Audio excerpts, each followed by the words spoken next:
길과 사는 길. 망하는 길과 사는 길. 한번 같이 따라합시다. 망하는 길, 사는 길. 예, 여러분들 어느 길을 택하고 싶으세요? 다 사는 길을 택하고 싶겠죠. 아는 것과 따르는 것은 달라요. 머릿속으로는 사는 길을 당연히 택하는데 우리의 걸음은 망할 길을 걸어갈 때가 많이 있습니다. 오늘 말씀을 통해서 저와 여러분들이 생명의 길, 사는 길, 그러한 길들을 택할 수 있기를 주님의 이름으로 부탁을 드립니다.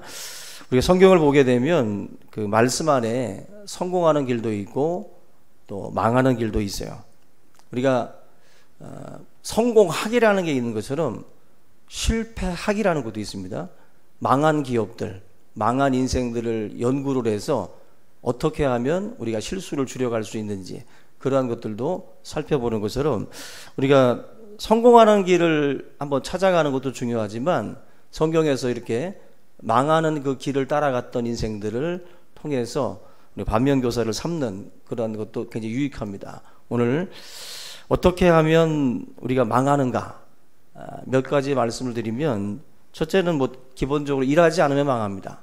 일하지 않으면 잠언 6장 9절 뭐 11절까지 보면은 게으른 자여 내가 어느 때까지 눕겠느냐 내가 어느 때에 잠이 깨어 일어나겠느냐 좀 더 자자 좀 더 졸자 손을 모으고 좀 더 눕자 하면 내 빈궁이 강도같이 오며 내 곰핍이 군사같이 이르리라. 망하는 길 중에 첫 번째가 놀고 먹으면 망하는 거예요. 놀고 먹으면 망합니다. 기본이죠. 일제가 우리 민족 미래를 말살하기 위해서 취했던 정책 중에 한량 정책이 있습니다. 한량. 한마디로 청년들의 그런 그 심령들을 어떻게 보면 영혼이죠. 정신이죠. 이런 것들을 깨버리는 그러한 일들을 사실은 먼저 시작을 했습니다. 각 마을마다 유곽들을 만들어 가지고 청년들로 하여금 그런 술집에서 또 기생들과 또 같이 즐기고 노는 것으로 정신들을 흐트러뜨리는 그런 일들을 많이 했어요. 그 홍성철 씨가 쓴 유곽의 역사라는 책에 보면 우리나라에 1876년에 일제가 그 부산 아미산 아래쪽에다가 유곽을 처음 만들었어요. 이게 이제 우리나라 수많은 그 청년들 부산 자락에 있지만 철도가 발달하면서 전국 각지에서 모여들고 또 거기서 또 전국으로 또 퍼져나가면서 온 나라에 유곽들이 세워지고 일본 사람들을 위해서 세워졌던 유곽이 나중에는 우리나라 국민들, 우리나라 청년들, 수많은 사람들을 퇴폐적인 어떤 그러한 그 자리로 이끄는 그런 매개가 됩니다. 한마디로 정신 자체를 썩게 만들면 더 이상 자기들이 이렇게 뭐 통제를 안 해도 얼마든지 가능한 그런 식민지 국가가 되기 때문에 영혼을 썩게 만드는, 정신을 썩게 만드는 일들을 먼저 했다라는 것입니다. 우리가 2차 대전 이후에 식민지 경험이 있는 나라들의 그 공통적인 그 특징들 중에 하나가 뭐냐면은 이 식민지 의식이라고들 말을 해요. 식민지 의식. 이 식민지 의식은 노예 의식인데 항상 어떤 그 문제의 어떤 그 접근을 할 때 자기 자신에게서 어떤 그 문제점을 찾는 어떤 그 시작이 아니라 항상 남의 탓을 한다는 거죠. 항상 주변에 누가 나를 방해하고 누가 어떻게 했기 때문에 이 나라가 발전하지 않은 것도 앞에 그러한 뭐 일제 뭐 여러 어떤 주변 2차 대전의 그 전쟁을 통해서 우리가 이렇게 어려울 수밖에 없다. 한마디로 어떤 그 자기들의 어떤 그 문제를 보질 못하고 자꾸만 주변에서 어떤 그 원인을 자꾸 찾는 거죠. 그게 어떻게 보면 식민지 의식이라고 우리가 볼 수가 있습니다.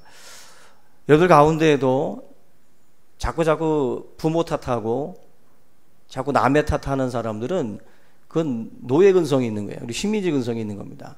어찌 보면 저와 여러분들의 삶의 주인은 여러분들인데 다른 사람에 의해서 내가 통제받고 다른 사람 때문에 내가 안 된다.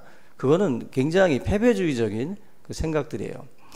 우리가 이 망하는 그런 이유 중에 바로 이 첫 번째가 놀고 먹고 일하지 않고 성실하지 않은 자기에게도 원인이 있고 또 한 가지는 이게 연결이 되는 거죠. 죄를 지으면 망해요. 죄 짓는 인생들은 망할 수밖에 없습니다. 하나님의 말씀을 묵상을 해야 우리가 죄인의 길에 서지 않고 악인의 꾀를 쫓지 않는데, 결국 죄를 짓는 인생들은 그 길 자체가 망해가는 길이거든요. 그것을 두려워하지 않고 서슴없이 짓습니다. 3S라고 해가지고 뭐 섹스나 스크린, 또 스포츠, 이 세 개로다가 수많은 그 국민들을 어떻게 보면은 정치에서 관심을 다 버리고 그쪽에다가 집중하게 만든다. 그러한 이유도 있지만 또 한 가지가 뭐냐면은 자기들이 죄를 지음으로 해서 공범을 만드는 거예요. 자기들이 스포츠를 통해서, 섹스를 통해서, 또 아니면 이런 여러 가지 영화, 음란한 영화들을 통해서 같은 죄인으로 공범을 만들어 가지고 죄 짓는 인생을 만들어 버리는 거죠. 그렇게 되면 결국 정치인들이 범하는 죄에 대해서 무관심하게 되고, 자기들도 이렇게 퇴폐적이고 자기들도 이렇게 더러운 인생을 살기 때문에 누구를 뭐 욕할 이유도 없다라는 거죠.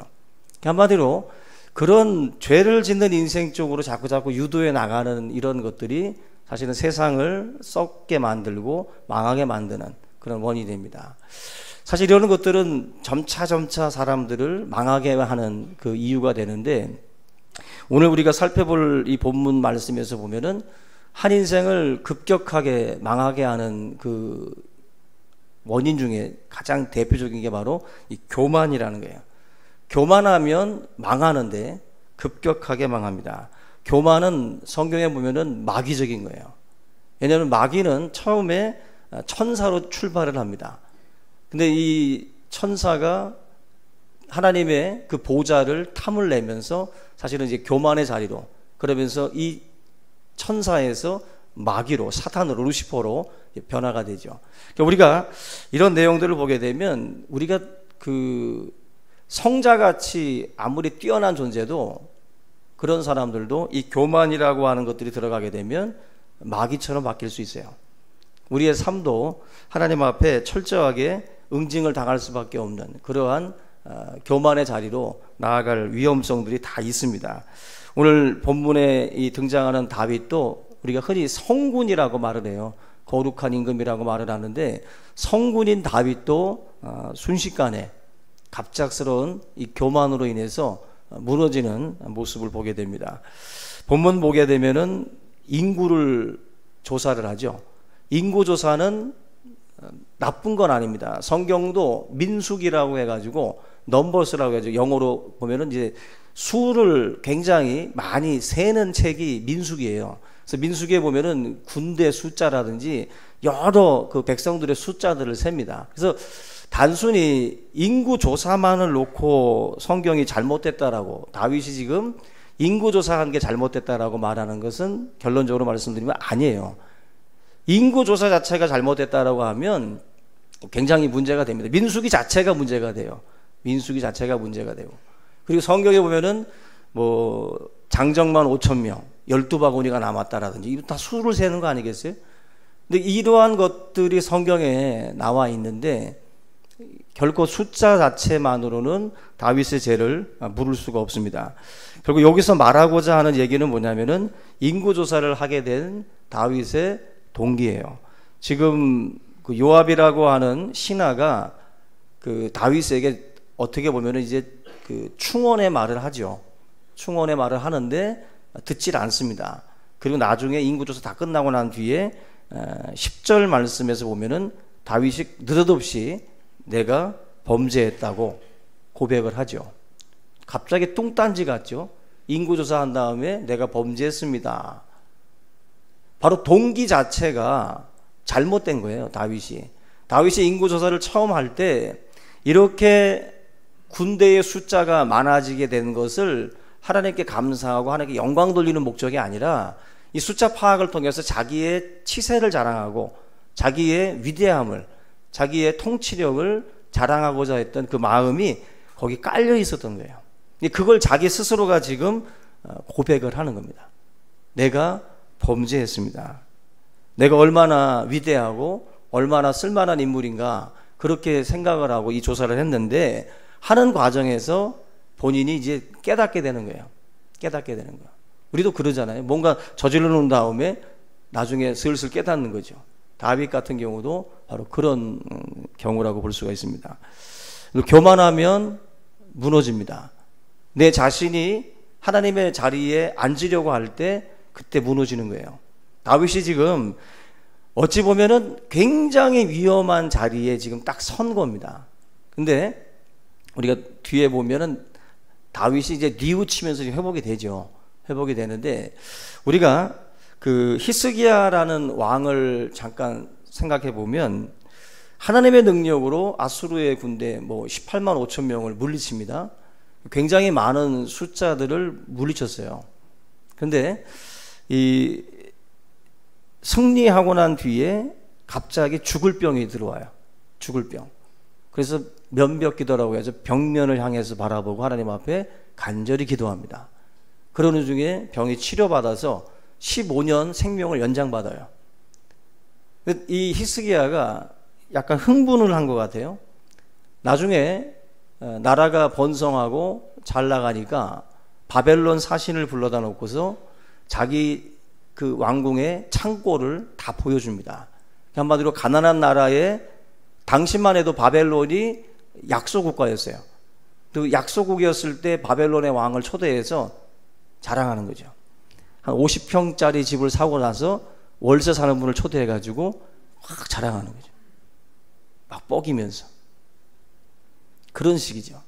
한마디로 그때 하나님이 이 히스기야에게 이런 말씀을 합니다. 네가 자랑하고 과시했던 그 모든 것들을 다 그 바벨론한테 가져가게 할 것이다. 그리고 네 후손들을 내시와 환관과 종놈들이 되게 하겠다. 하나님이 히스기야에게 이 모든 은혜가, 이 모든 풍성함과 이 융성함이 하나님의 은혜라는 것을 망각을 해버리고 자기가 그것을 과시하고 기죽이고 다른 사람 그런 것으로 사용을 하고 있는 거예요. 하나님께서 히스기야에게 너의 그 모든 교만에 대해서 하나님이 다스리시겠다라고 말씀합니다. 과시하면 뺏깁니다. 자기의 것들을 다 창고를 다, 우리가 흔히 그런 말들 하잖아요. 보따리 다 풀지 말라고. 여러분들이 가지고 있는 것들도 다 보따리 다 풀고 나면 남는 장사 없습니다. 조금씩 보여줘야 돼요. 뭘 해도. 이 창고에 자기의 가정에 가지고 있었던 이 모든 것들을 과시하면서 보여주니까 하나님께서 그 죄를 물으시겠다라고 말씀을 하고 있어요. 교만함은 우리를 넘어지게 하고 또 우리의 것들을 다 빼앗기게 만들어요. 지금 이 말씀을 다시 한번 우리가 또 생각해 볼게. 누가복음 17장 5절 이하에 보시면 그 제자들이 와가지고 이렇게 말씀을 합니다. 사도들이 주께 여짜오되 우리에게 믿음을 더하소서. 우리에게 믿음을 더하소서. 우리에게 믿음을 더하소서라고 하니까 예수님께서 말씀하기를 누가복음 17장 6절에 너에게 겨자씨 하나할 만한 믿음만 있다면 이 뽕나무더러 뿌리가 뽑혀서 바다에 심기우라 하였을 것이요 그것이 너에게 순종하였으리라. 그러니까 믿음을 더해달라고 하니까 예수님이 겨자씨 하나할 만한 믿음만 있어도 이 뽕나무를 바다에 빠뜨릴 수 있다. 근데 우리가 이 내용들을 읽을 때 많은 성도들이 요 구절에만 관심을 많이 가져요. 큰 이 믿음을 가지고 기도하면 뽕나무도 바다에다 던진다. 하여튼 뽕나무 뽑아서 바다에 빠뜨리는 것만 관심들이 많습니다. 근데 그 누가복음 17장의 이야기를 쭉 읽어보시면은요, 뒤에까지 읽으셔야 돼요. 그 얘기가 어디까지 연결이 되는가 하는 것을 보셔야 되는데 7절, 8절, 9절, 10절에 가면은 갑작스럽게 희한한 얘기를 하십니다. 예수님이 비유를 말씀하는데 이렇게 말씀을 해요. 너희 중에 뉘게 밭을 갈거나 양을 치거나 하는 종이 있어 밭에서 돌아오면 저더러 곧 와 앉아서 먹으라 할 자가 있느냐? 도리어 저더러 내 먹을 것을 예비하고 띠를 띠고 나의 먹고 마시는 동안에 수종 들고 너는 그 후에 먹고 마시라 하지 않겠느냐? 명한 대로 하였다고 종에게 살해하겠느냐? 이와 같이 너희도 명령 받은 것을 다 행한 후에 이르기를 우리는 무익한 종이라 우리의 하여야 할 일을 한 것뿐이라 할지니라. 그 이야기가 어디까지 연결이 되냐면은 우리는 무익한 종입니다라는 자리까지로 쭉 연결이 돼요. 그러니까 여러분들 하나님 앞에 지금 믿음을 더해달라고 할 때 뽕나무 뽑아가지고 바다에 빠뜨리는 그런 믿음을 우리는 생각을 하는데, 그래, 예수님은 그 말씀하는 거예요. 그래, 그 믿음도 참 크고 중요한데 명심할 게 있다는 거예요. 우리가 능력받아서 우리가 믿음 가지고 어떤 일들을 행했을 때 그러한 일들로 인해서 많은 어떤 일들을 우리가 하겠죠. 근데 이 종의 비유를 통해서 이 종들이 수많은 일을 하고 들어와 가지고 주인한테 뭐 상차림 받냐는 거예요. 아니라는 거죠. 종들은 우리는 할 일을 했을 뿐입니다 하고 또 다른 일들을 또 준비하는 게 이 종들의 역할이에요.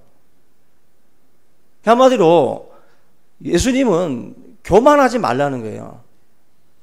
능력 받아서 뽕나무 바다에 던지는 그러한 믿음을 갖고 있다 할지라도, 그것으로 어떤 일들을 많이 했다 할지라도 자랑하거나 과시하지 말아라. 하나님 앞에 언제나 나는 무익한 종입니다라고 고백을 하고 그렇게 또 다른 것을 준비하는 그러한 종의 자세를 지니라는 거예요. 그게 예수님께서 우리들에게 하고자 하는 말씀입니다. 결국 절정의 믿음, 가장 클라이막스에 오르는 그 믿음이 바로 그거예요. 모든 일을 다 행하고 난 다음에 자기를 뭐 하는 거예요?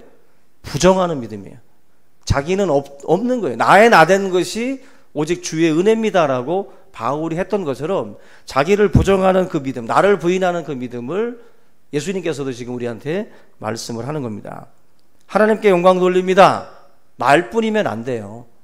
나는 무익한 종이라고 지난번에 말씀을 드린 것처럼 나는 사라지는 거예요. 나는 소리요, 그는 흥해야겠고 나는 쇠하리라.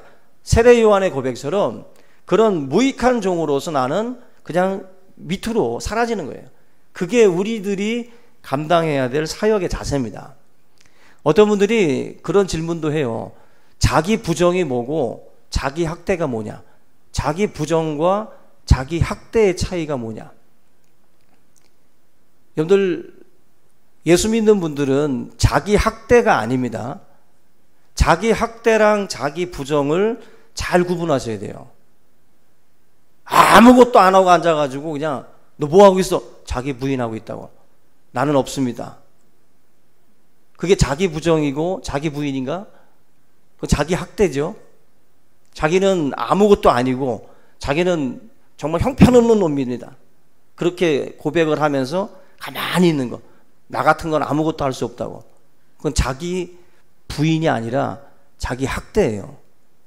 자기 부정을 여러분들이 정확하게 알려면 그 데이비드 칼슨이라는 분이 그 마태복음 16장 요 24절 말씀을 이제 해석을 하는데 이렇게 말씀을 합니다.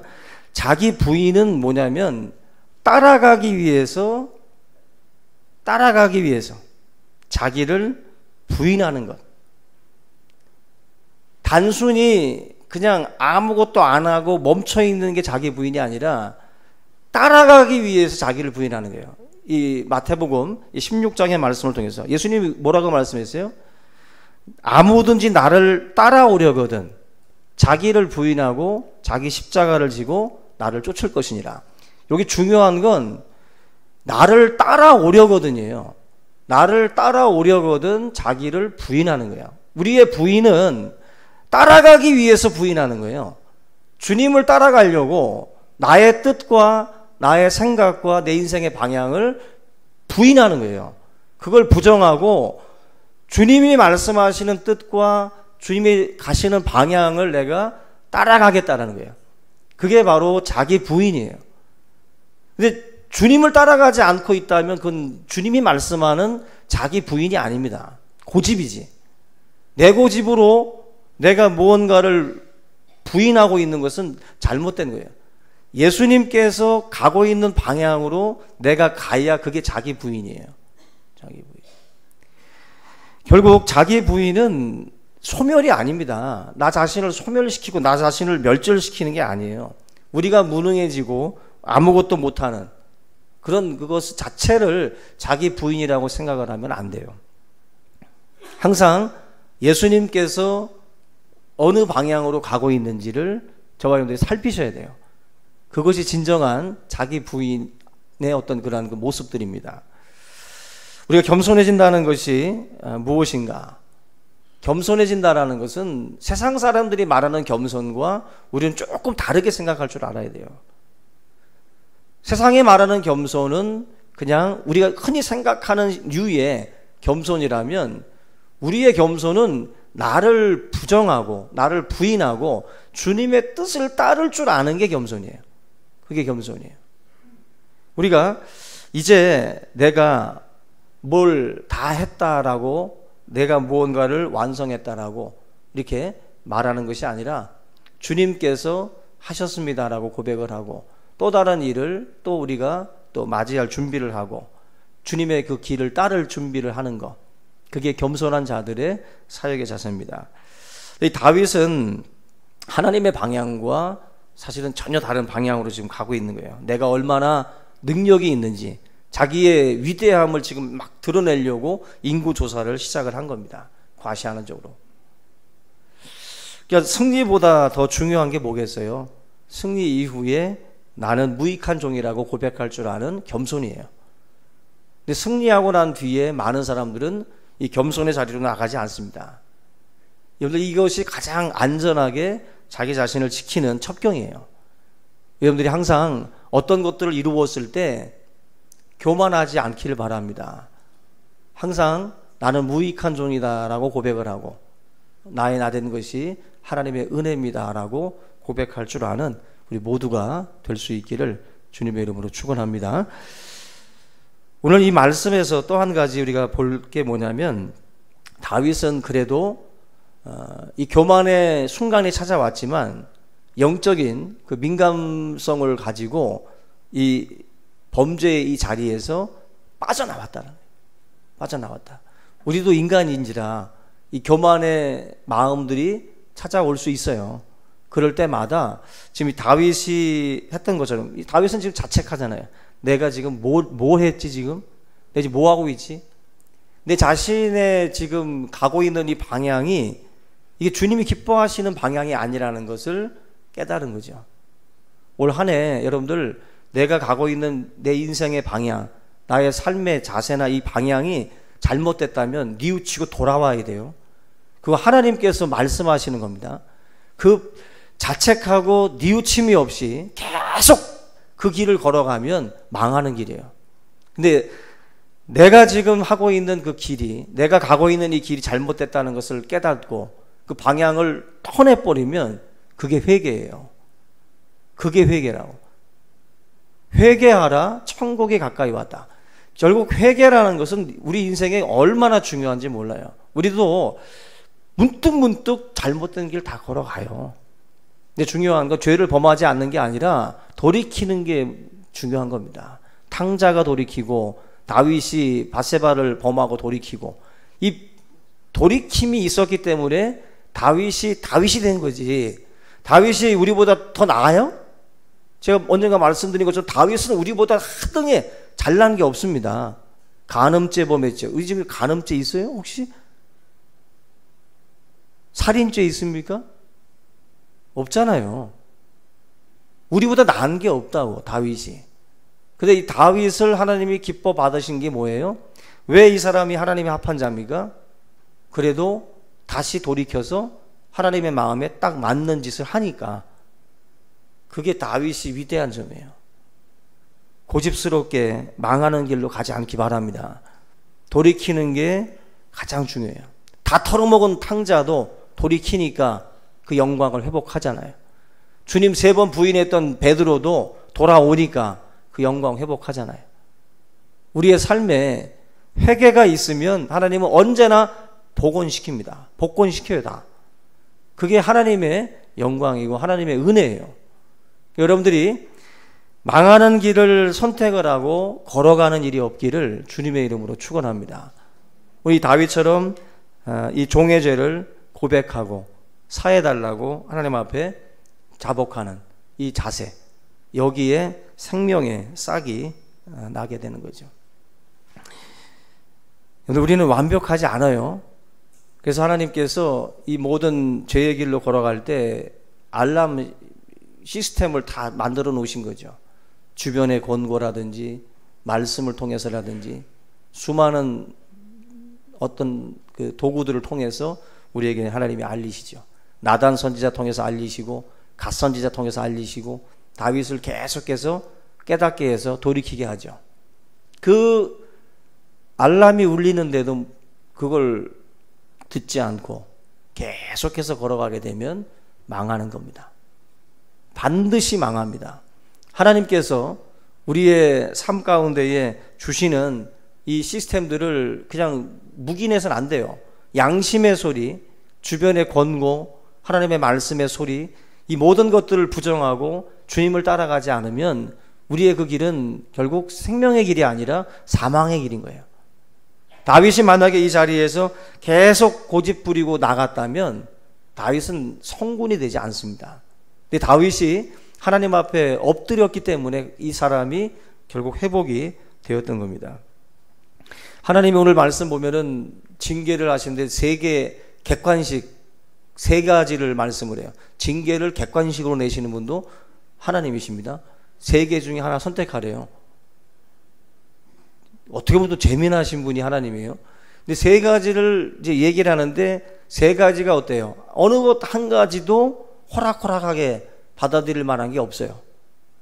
다윗이 선택한 게 뭐냐면은 마지막 그 전염병, 온역에 대한 그 심판인데, 근데 여기서 다윗의 반응이 중요한데 14절 보면은 이렇게 말합니다. 다윗이 가세게 이르되 내가 고통 중에 있도다. 청하건대 여호와께서는 긍휼이 크시니 우리가 여호와의 손에 빠지고 내가 사람의 손에 빠지지 아니하기를 원한다. 이게 무슨 말씀이겠어요?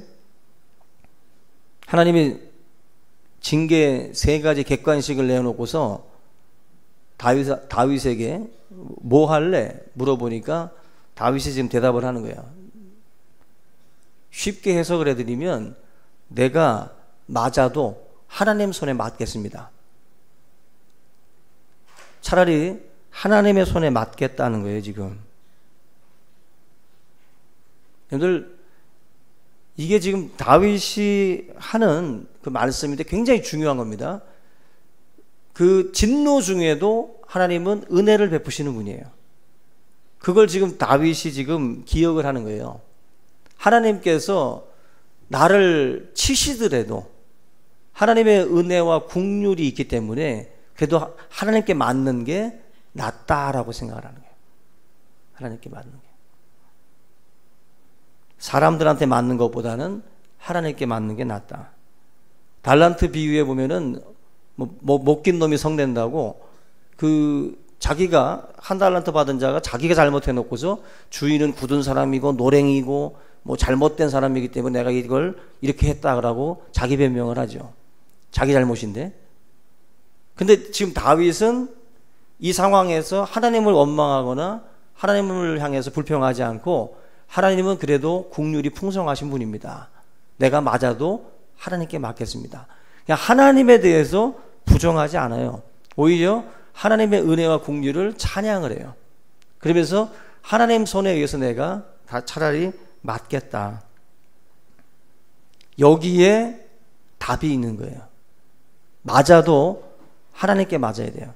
10대 때 방황 안 해본 사람 없죠? 문 한번 세게 안 닫아본 분 없잖아요. 엄마 앞에서. 아버지 앞에서는 또 못 닫아, 또 더 두들겨 맞을까봐. 엄마 앞에서도 세게 문 닫고 또 들어가죠. 또 심한 애들은 또 집도 나가요. 근데 문제는 집안에서 아버지의 권위 아래, 부모의 권위 아래에서 뭐 화를 내고 부모의 권위 아래에서 그렇게 반항을 한 애들은 그래도 괜찮습니다. 근데 집을 나가면 망하는 거예요. 집을 나가면 망하는 거예요. 그 권위 아래에서 성장을 하고 그 권위 아래에서 원망도 하고 불평도 해야 거기서 뭔가 회복도 있고 다시 치유도 있는 거지, 나가면 끝나는 거예요. 여러분들, 교회 신앙생활도 마찬가지입니다. 신앙생활도 하나님 품에서 맞아야 돼요. 교회 안에서 슬럼프도 있고 교회 안에서 여러분들 서로 간에 지지고 볶는 것도 있지만 나가면 망하는 거예요.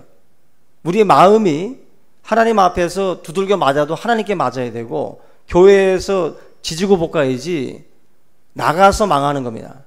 예수 안 믿고 밖에 나가서 뭘 하겠다는 거예요. 예수 안 믿고 여러분들이 무슨 거기서 어떤 소망이 있고 어떤 희망이 있습니까? 부모 밑에 있어야 돼요. 부모 밑에. 아버지 밑에서 맞아가면서라도 커야 되는 거지, 교회 안에서 성도들끼리 서로 슬럼프도 겪고 침체도 겪지만 그 속에서 저분들이 함께 나가는 거예요. 그러지 아니하면 우리의 삶이 회복이 될 수 없습니다. 신앙에 결국 가끔 이런 경우 있어요. 어디 가가지고 술 먹고 주정하면서 나 같은 죄인 살리신 부르고 있는 애들이 있어요. 또 세상에서 방황할 때 이런 애들은 뭐예요? 그래도 자기가 지금 타락한 길을 걸어가면서도 머릿속에 뭐가 있는 거냐면은 하나님이 있는 거예요. 죄를 지으면서도 지금 이러면 안 되는데 그래도 하나님이 날 건져 주겠지 하면서 술을 마시는 거예요. 얘들은 소망이 있는 애들입니다. 아시겠어요?